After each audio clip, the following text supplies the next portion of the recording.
म्युटन फ्युटन. हां, तर बघा तुम्हाला तीन गोष्टी महत्त्वाच्या आहेत: आयोनायझेशन पोटेन्शियल किंवा आयोनायझेशन इंथॅल्पी, इलेक्ट्रॉन गेन इंथॅल्पी आणि इलेक्ट्रोनिगेटिव्हिटी. हे जास्त असलं की सहसा हे जास्त, आणि हे जास्त असलं की सहसा हे जास्त. आणि ह्याचाच अर्थ असतो electron has that element loves the electron or attracts the electron. Love for electron, attraction for electron is more. आणि attraction for electron is more कुणाचं असते सांगा बरं? मेटल्सचं का नॉन मेटल्सचं? कुणाला इलेक्ट्रॉन हवे असतात? अट्रॅक्शन कुणाला आहे जास्त इलेक्ट्रॉनचं? मेटल्स का नॉन मेटल सांगा? Yes, very good, non metal. So non metallic character is also more. Non metallic character is also मोर.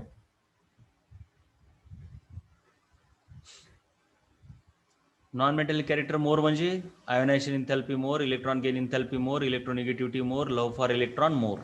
आणि हे सर्व इलेक्ट्रॉन ऍक्सेप्टर असणार.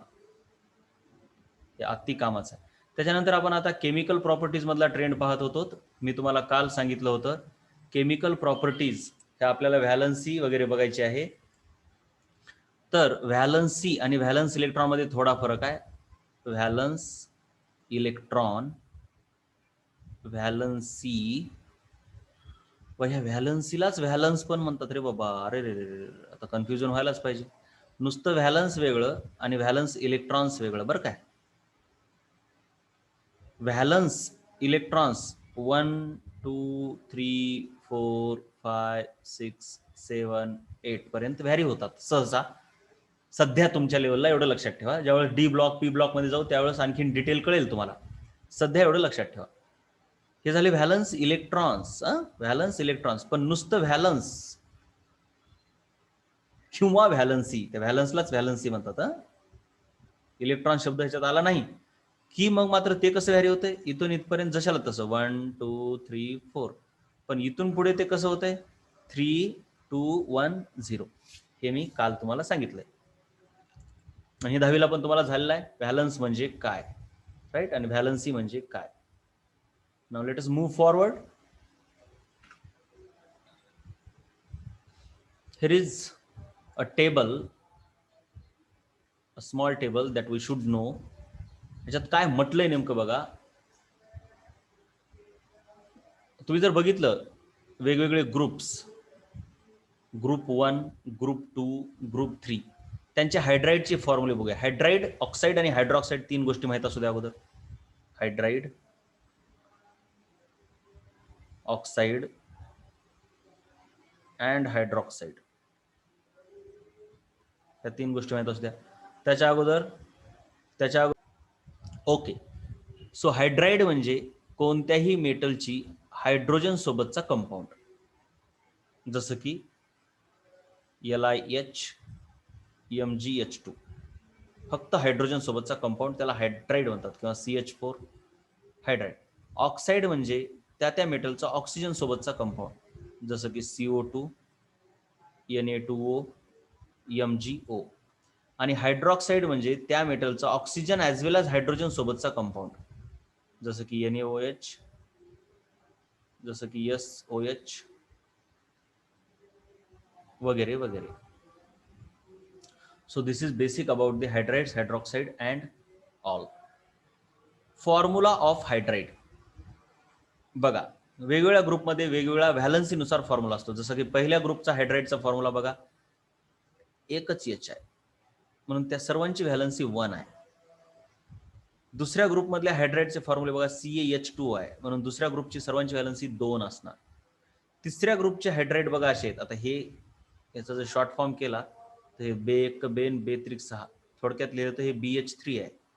तसंच AlH3, त्यांची व्हॅलन्सी 3 आहे.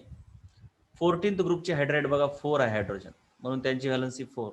15th ग्रुपचे हायड्राईड बघा 3 आहेत म्हणून पुन्हा त्यांची व्हॅलन्सी 3. कळायला का व्हॅलन्सी कशी आहे? 1 2 3 4 आणि पुन्हा मग 3 2 1.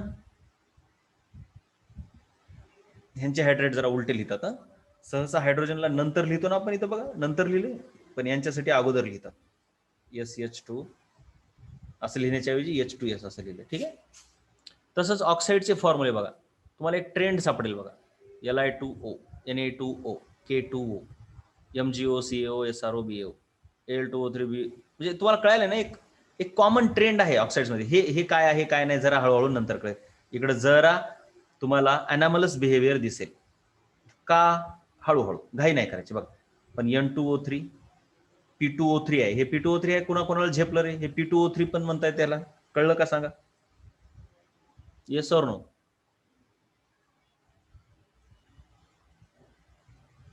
P2O3 म्हणता येतंय, कळलं का? Yes or no? तुम्ही लय वेळ लावते बाबा. हा, कारण हे P4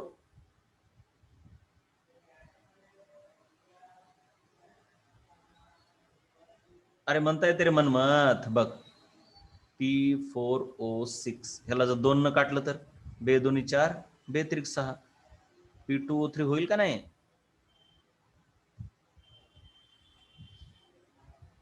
येस ऑर नो? तसंच AS2O3, SB2O3, B2O3 बघा, तुम्ही जरा सर्वांचे काय आहेत, M2O3 टाईपचे ऑक्साईड आहेत. आता हे कसे आहेत काय नाही, व्हॅलन्सीनुसारच आहेत ते. कसे आले तसे माहिती आहे का? कारण ह्या सर्वांची व्हॅलन्सी 3 आहे बघा. तुम्हाला हे तर माहिती आहे क्रॉस मल्टिप्लिकेशन कसं असते. ह्यांच्या 15व्या ग्रुपमधल्या सर्वांची व्हॅलन्सी 3 आहे, म्हणजे व्हॅलन्सी M ची 3 आहे. M म्हणजे 15व्या ग्रुपमधला कोणताही एलिमेंट. M म्हणजे, किंवा त्याला E म्हणूया आपण, E सहसा सांगतात. E म्हणजे any element that belongs to 15th group, त्याची व्हॅलन्सी 3 आहे. आणि ऑक्सिजनची व्हॅलन्सी किती आहे सांगा बरं जरा, आठवतंय का बघूया? ऑक्सिजनची व्हॅलन्सी 2 आहे. मग क्रॉस मल्टिप्लिकेशन ऑफ व्हॅलन्सी हे बघा असं असते. क्रॉस मल्टिप्लिकेशन ऑफ व्हॅलन्सी याच्यानुसार फॉर्म्युला येतो E2O3. म्हणून ह्यांची व्हॅलन्सी बघा, प्रत्येकाचे फॉर्म्युले असेल ऑक्साईडचे. आणि हे जे आहे ते थोडंसं वेगळं आहे. का वेगळं आहे हे नंतर पी ब्लॉक मध्ये कळेल, आता घाई करू नका, बॉन्ड चॅप्टर झाल्याशिवाय कळणार. तसंच इथे बघा, हे ऑक्साईड म्हणजे एवढंच म्हणायचे की एका ग्रुप मधले हायड्राइड आणि ऑक्साइड्स हे सिमिलर फॉर्म्युले दाखवतात, म्हणून त्यांची व्हॅलन्सी सेम असते.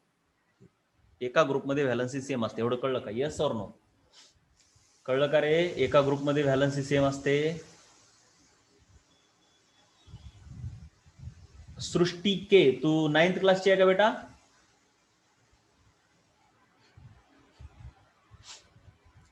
बर, चला लवकर सांग बरं. हां ठीक आहे. तर पिरियड मध्ये व्हॅलन्सी कशी होते? 1 2 3 4, 3 2 1 0. आणि ग्रुपमध्ये मात्र 1 वाल्यांची 1 1 1, 2 वाल्यांची 2 2 2, 3 वाल्यांची 3 3 3. कळलं का रे? ग्रुपमध्ये व्हॅलन्सी सेम, पिरियड मध्ये goes from 1 to 4 and then decreases to 0. Right. Now let us move forward. Oxidation of an element. Okay, बघूया आता, काही घाई करू नका.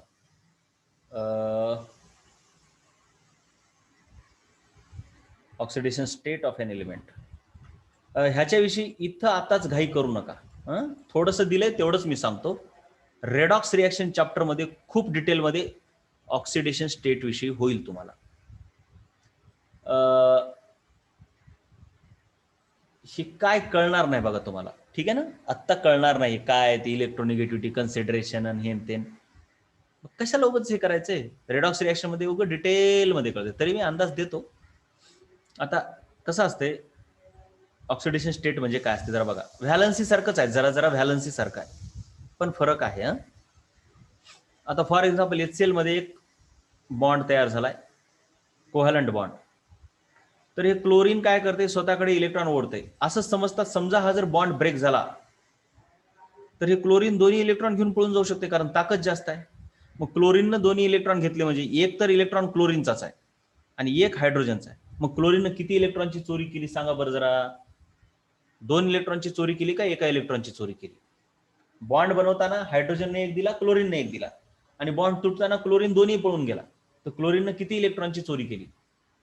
How many electrons have been stolen by the chlorine? Right. मग chlorine वरती एकच मायनस चार्ज येणार. काही जण म्हणणार सर अरे बाबा 2 इलेक्ट्रॉन घेऊन गेला, मग 2 चार्ज यायला पाहिजे. नाही, एक त्याचाच होता ना.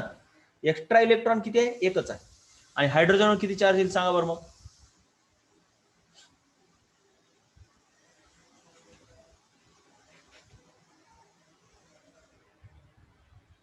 Very good. हायड्रोजनवरती काय येणार?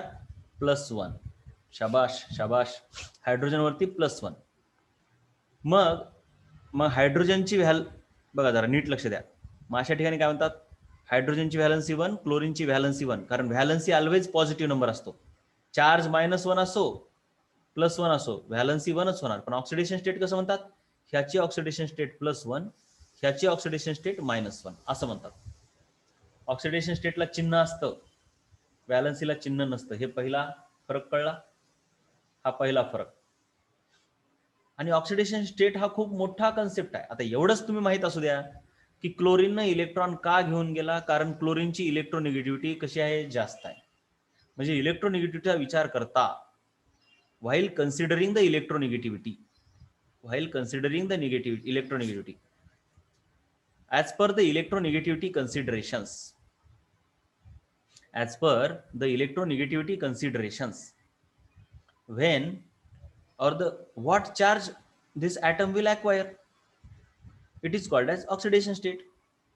पण आता हे आताच कळणार नाही, डोक्याला ताप पण घेऊ नका. एवढंच म्हणलं. मग oxidation state of an element in a particular compound is defined as charge acquired. बघा है ना, charge acquired by its atom on the basis of electronegativity consideration. साधी गोष्ट आहे ना. ज्याची इलेक्ट्रोनिगेटिव्हिटी जास्त त्याच्यावर मायनस चार्ज येतो, ज्याची कमी त्याच्यावर प्लस येतो.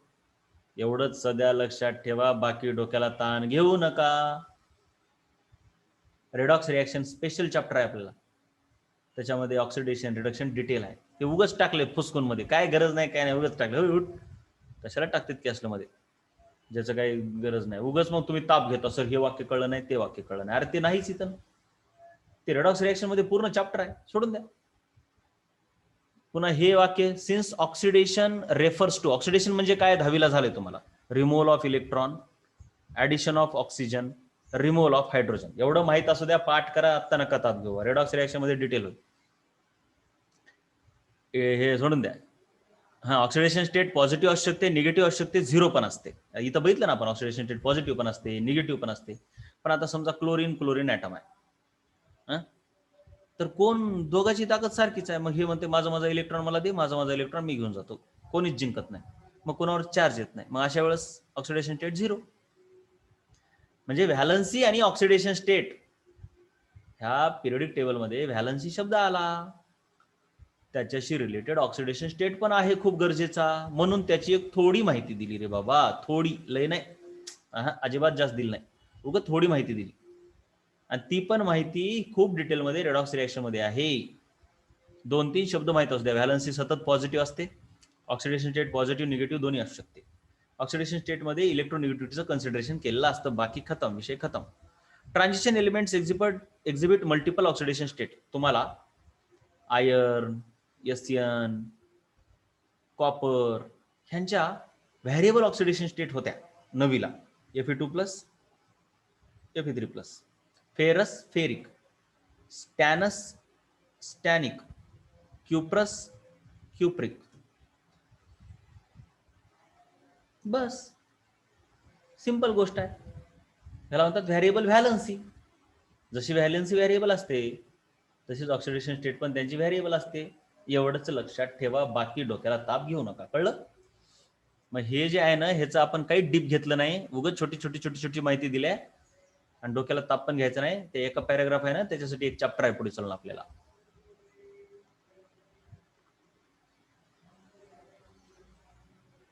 आता बघायचं आपल्याला डायगोनल रिलेशनशिप. चला, आता डायगोनल रिलेशनशिप मध्ये थोडस आपण काय बघूया, काय असते बघूया. आपण पिरियडिक टेबल मध्ये काय बघितलं बाबा, पिरियड मध्ये साईज कमी होते. म्हणजे समजा हा इथं आहे, ह्याची साईज पिरियड मध्ये अशी कमी होते, ग्रुप मध्ये वाढते. थोडस थांबा, पिरियड मध्ये कमी झाली पण ग्रुप मध्ये वाढते. बघा, ए कडून बी कडे कमी झाली, बी कडून सी कडे वाढली. आता सी कडून डी कडे इथं येताना काय होईल सांगा बरं? सी कडून डी कडे येताना वाढेल का कमी होईल?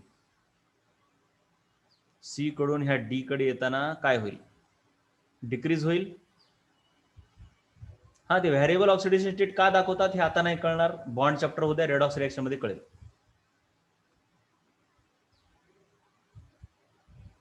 चला बोला, डिक्रीज होईल का? अरे बोला रे, सी कडून डी कडे डिक्रीज होईल. अरे बोला रे, थंड बसलेले असतात. काय नाही, याला काढून टाकतो मी बाहेर, होपलेस आहे तो. फोट फोट फोट फोट, काय युजलेस माणसं आहे ते, काहीच कामाचे नाही. चला लवकरात लवकर सांगा, सी कडून समजा मला इथे यायचंय, ह्याची साईज छोटी असेल का मोठी असेल ह्याच्यापेक्षा, डिक्रीज होईल इन्क्रीज होईल, फटकून सांगायचंय. बाकीच्यांनी काही काम नाही. तर चला, डोंट नो वाले डोंट नो म्हणून टाका बरं जरा, थंडगार बसलेले असते. लवकर, मी सर्वांना बोलतोय, कोण नाही जास्त. इन्क्रीज होईल डिक्रीज होईल, फटाफट उत्तर द्यायचे, एवढंच करायचं काम, बाकी काहीच करायचं नाही. और don't know, increase decrease don't know.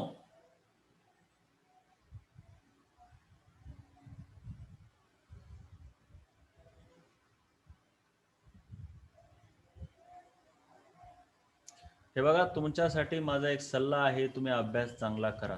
मला काय फरक पडत नाही, तुम्हाला सल्ला देतोय मी माझा, अभ्यास चांगला करा. ह्याच गोष्टी पुन्हा पुन्हा लागणार आहेत. अरे सर्वच सांगा म्हणतोय मी, शांत बसून आहे तू. अरे पिरियड आहे रे बाबा, नो इकडं बघा, हे इकडं कसं आहे, हे इकडं पिरियड आहे, इकडं खाली ग्रुप असतो.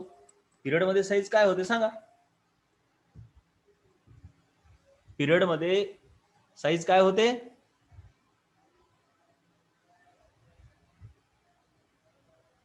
मनमतनं सांगितलं, वेदांतनं सांगितलं, आणखीन बघूया कोण कोण सांगतंय. पिरियड मध्ये साईज काय होते?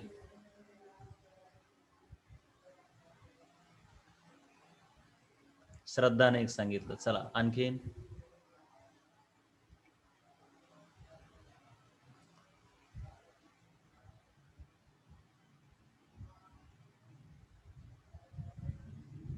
ऋतुजानं सांगितलं. ऋतुजा ठीक आहे, परंतु बेटा उत्तर चुकलंय. राईट आदेश, व्हेरी गुड. Naumann right. श्रद्धा, ऋतुजा थोडं उत्तर चुकलंय, नीट पाहून घे. पण तू आता जॉईन केलीस टेन्स, पण लक्ष दे. तन्वी काय करते, जा बाहेर तू आता, तुझ्यासाठी आता किती दिवस थांबू मग? होय, त्यांना कळणार काही नाही, सांगून सांगून थकलो मी.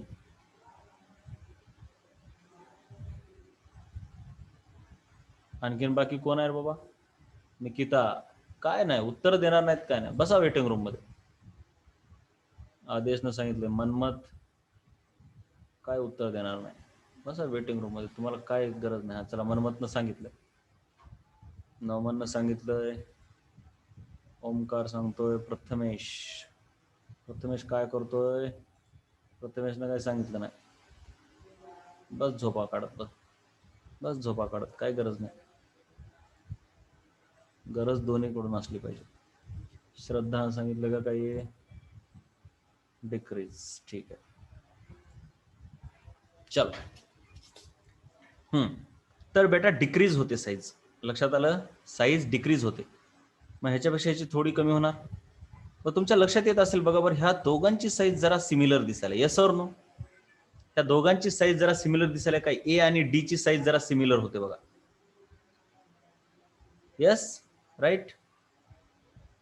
मग हे जर तुम्ही असे विचार केला, ह्याला जोडलं तर हे एक स्क्वेअर बनतो, आणि ह्या स्क्वेअरचे हे डायगोनल बनतो. हा डायगोनल, ह्या डायगोनल असणारे हे जे एलिमेंट आहेत त्यांचे साईज सिमिलर आहेत,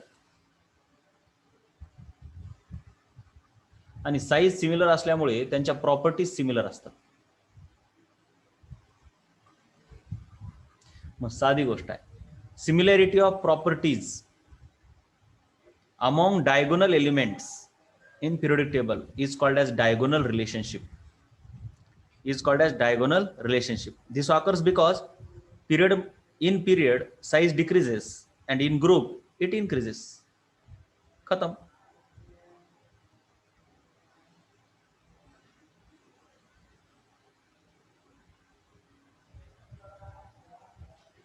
तर बघा ह्याची 152 आहे, कमी झाली 111. ठीक आहे, म्हणजे 186 म्हणजे वाढली आणि पुन्हा इथं कमी झाली 160. म्हणजे बरोबर ह्या दोघांची सिमिलर आहे. लिथियम मॅग्नेशियमची सिमिलर आहे. तशीच बेरिलियम आणि ॲल्युमिनियमची सिमिलर आहे. So lithium magnesium and beryllium aluminium show diagonal relationship. आता हे सर्वच डायगोनल एलिमेंट दाखवत नाहीत, पण स्पेशली लिथियम मॅग्नेशियम आणि बेरिलियम ॲल्युमिनियम मात्र खूपच जास्त सिमिलॅरिटी दाखवतात प्रॉपर्टीजमध्ये, because they sizes are similar. त्यांच्या मेटलच्या सायझेस तर सिमिलर आहेत, त्यांच्या आयनच्या पण सायझेस सिमिलर आहेत. बघा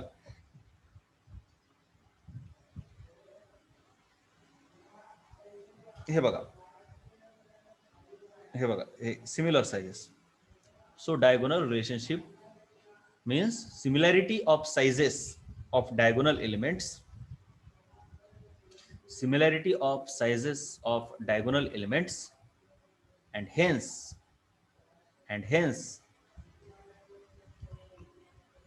similarity in properties, similarity of properties, physical properties and chemical properties.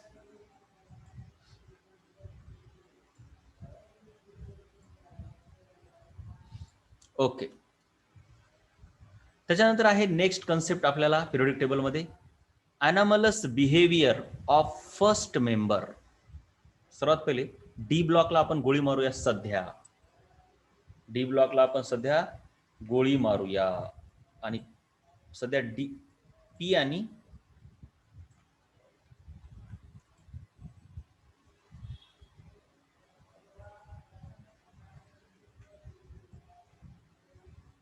P आणि एस ब्लॉक वरती नजर ठेवूया. बघा आता थोडंसं लक्षात असू द्या काय आहे अनॉमलस बिहेवियर ऑफ फर्स्ट मेंबर. सर्वात पहिले तर प्रत्येक ग्रुप, पहिला ग्रुप, ओय ओय ओय ओय इथं गॅप नाही पाहिजे, हा इथं गॅप पाहिजे होता. हे उगाच इथं गॅप काही गरज नाही. इसको भी जरा मैं मिटा देता हूं.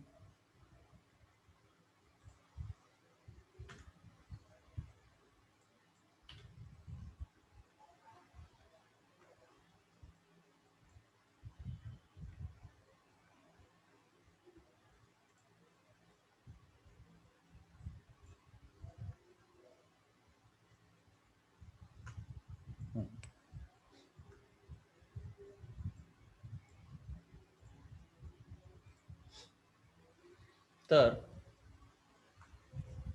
ते पाहता बेसिकली हा पहिला ग्रुप, हा दुसरा, मग हा तिसरा म्हणण्याच्या ऐवजी डायरेक्ट 13th 14th 15th वगैरे वगैरे प्रत्येक ग्रुपचा हा पहिला मेंबर. आता हायड्रोजन काही पहिल्या ग्रुपमध्ये नाही, त्याला असं इथं पोझिशन दिलेलं आहे का, कारण त्याच्या प्रॉपर्टीज पहिल्या ग्रुप सारख्या पण आहेत आणि 17व्या ग्रुप सारख्या पण आहेत.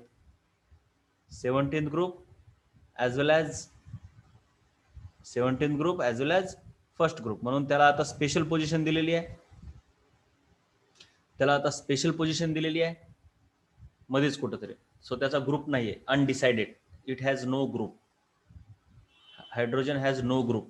रिसेंट ह्याच्यानुसार तुमच्या 10वी 9वी मध्ये दिला असेल पहिला ग्रुप, पण आता तसं नाही. सो लिथियम पासून सुरू झालं. सो पहिल्या ग्रुपचा पहिला मेंबर लिथियम, दुसऱ्याचा बेरिलियम, बोरॉन, कार्बन, हे पहिले मेंबर आहेत, पाठ असू द्या. 18व्या ग्रुपचा मात्र पहिला मेंबर हेलियम आहे.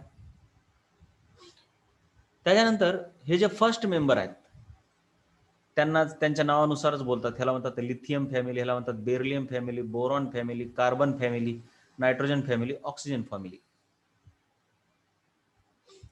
मग हे एक्सेप्शनल बिहेवियर दाखवतात. आता हे सर्वजण सारख्या प्रॉपर्टीज दाखवतात, पण हे थोडं काहीतरी वेगळं दाखवते. अनॉमलस बिहेवियर, अनॉमलस म्हणजे जसं अनॉमलस बिहेवियर ऑफ वॉटर होतं तुम्हाला, एक्सपेक्टेड पेक्षा वेगळं, विचित्र. ते विचित्र बिहेवियर का दाखवतात तर त्याचं रिझन आहे. जर आपण लिथियम बघितलं, आता वरून खाली साईज वाढत जाते, म्हणजे लिथियमची अशी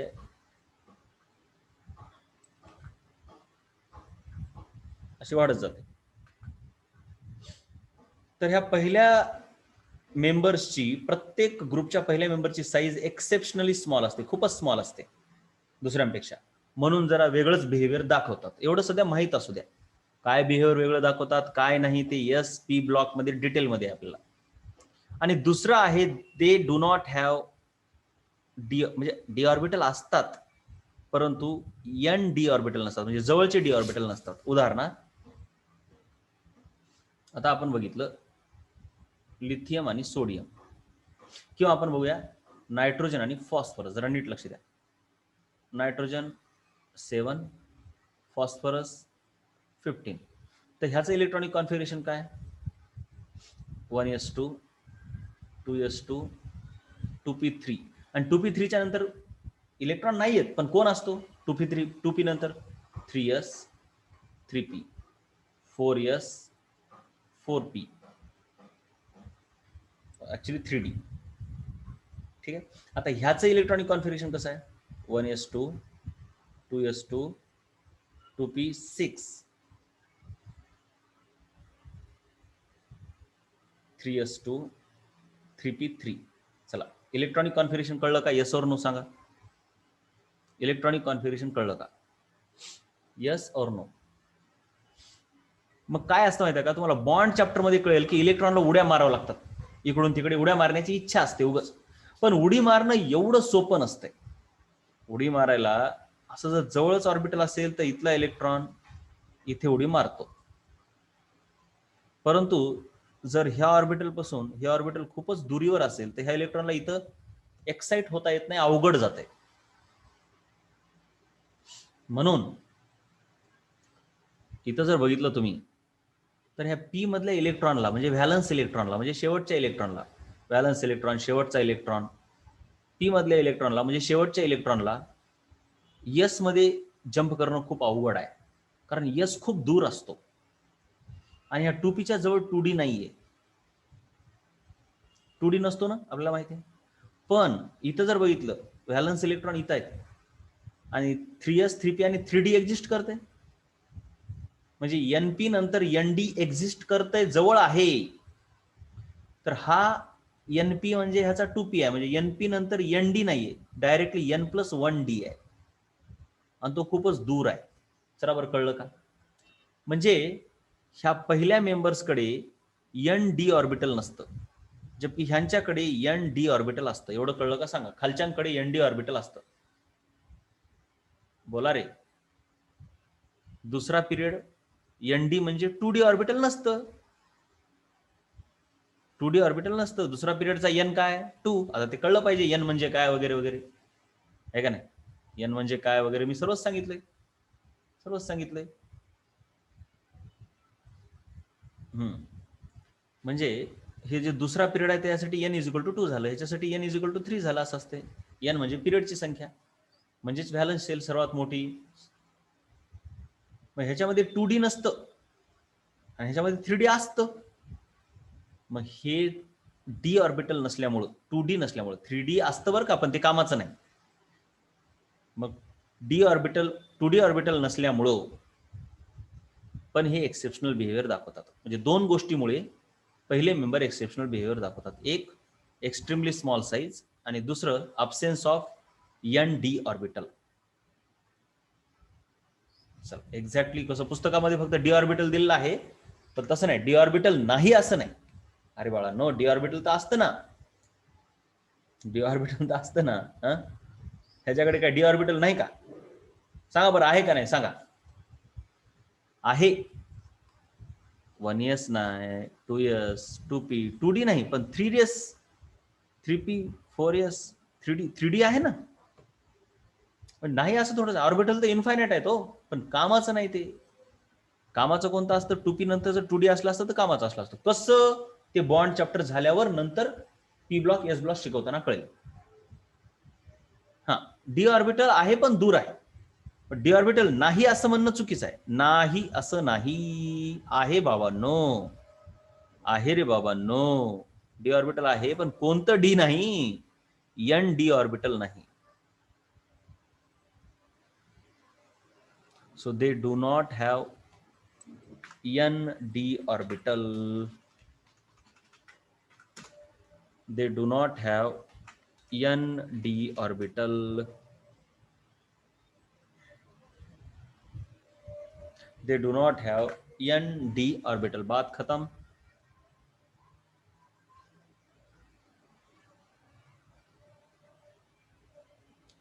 सो दोन गोष्टी आहेत. काय दोन गोष्टी आहेत? Why first member shows anomalous behaviour. One is exceptionally small size, other is absence of ND orbital. त्याच्यानंतर एक्झाम्पल्स काय आहेत? फॉर एक्झाम्पल अनॉमलस बिहेवियर कसं दाखवतात?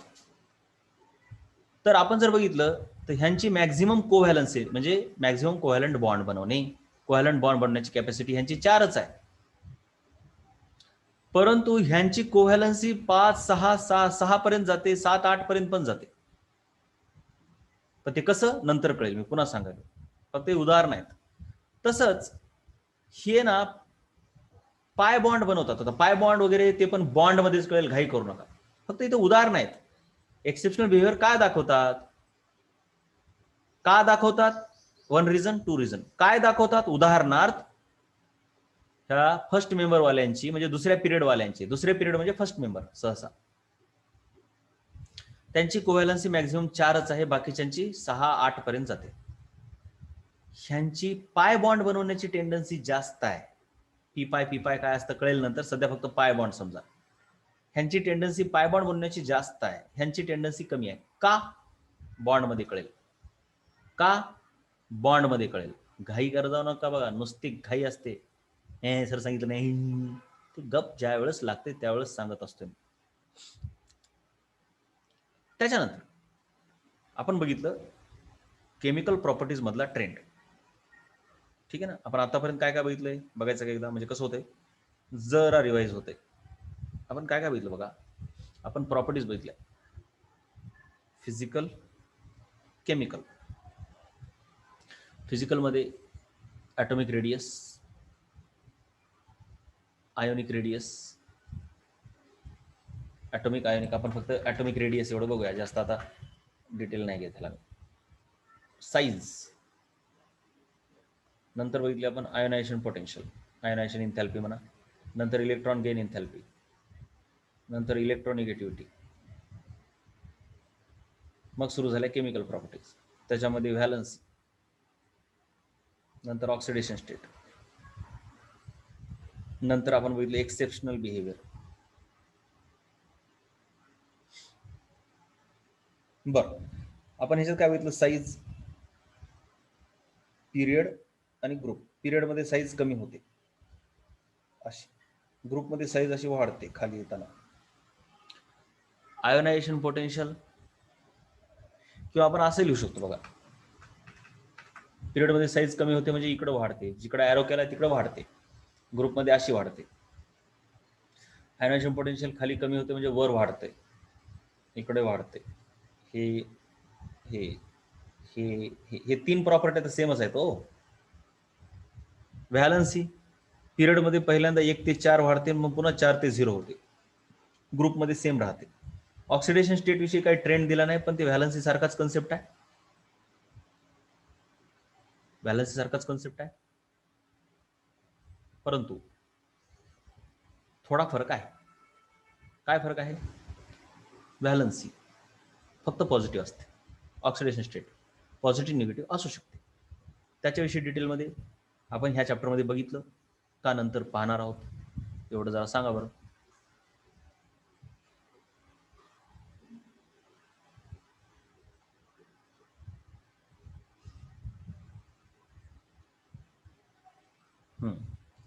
Exceptional behaviour.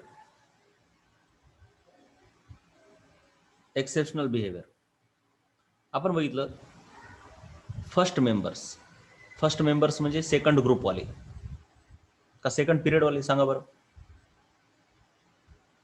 फर्स्ट मेंबर्स म्हणजे सेकंड पिरियडवाले एक्सेप्शनल बिहेवियर दाखवतात. त्याचे 2 रिझन आहेत. One, exceptionally small size. Second, absence of ND orbital. absence of ND orbital. उदाहरणं बघितली आपण, उदाहरणं की काय एक्सेप्शनल बिहेवियर दाखवतात. एक उदाहरण, मॅक्झिमम कोव्हॅलन्सी त्यांची 4च आहे, 4च कोव्हॅलंट बॉन्ड बनवतात आणि पाय बॉन्ड पण जास्त बनवण्याची टेंडन्सी दाखवतात. आता आपण नेक्स्ट ट्रेंड पाहणार आहोत, प्रॉपर्टी पाहणार आहोत, ते म्हणजे केमिकल रिॲक्टिव्हिटी. केमिकल रिॲक्टिव्हिटी म्हणजे कोण किती फास्ट रिॲक्ट करतो. मग ह्याच्यात महत्त्वाचं असू द्या, मेटल्सची रिॲक्शन सहसा इलेक्ट्रॉन लूज करून होते. इलेक्ट्रॉन लूजर आहेत, ते डोनर आहेत. तर नॉन मेटल्सची टेंडन्सी आहे इलेक्ट्रॉन गेनर. युजली काय युजली म्हणतोय, कारण कधी कधी ते लूज पण करतात. चला, हे पहिले 2 वाक्य कळले का?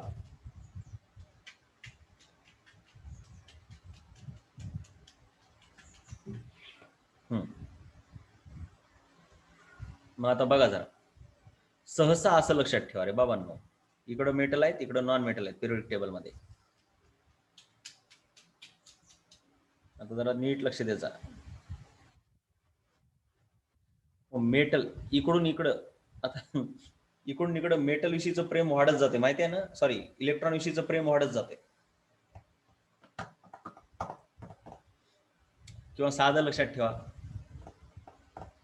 मेटॅलिक कॅरेक्टर म्हणजे इलेक्ट्रॉन विषयी प्रेम नसणे, म्हणजे इलेक्ट्रोपॉझिटिव्हिटी.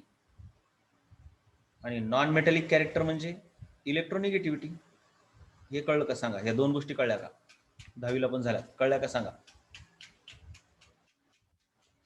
झालं. मग इलेक्ट्रोनिगेटिव्हिटी इकडे वाढते. इलेक्ट्रोनिगेटिव्हिटी वाढली की मेटॅलिक नॉन मेटॅलिक कॅरेक्टर वाढते. इलेक्ट्रोनिगेटिव्हिटी खाली कमी होते, म्हणजे नॉन मेटॅलिक कॅरेक्टर कमी होते. आणि नॉन मेटॅलिक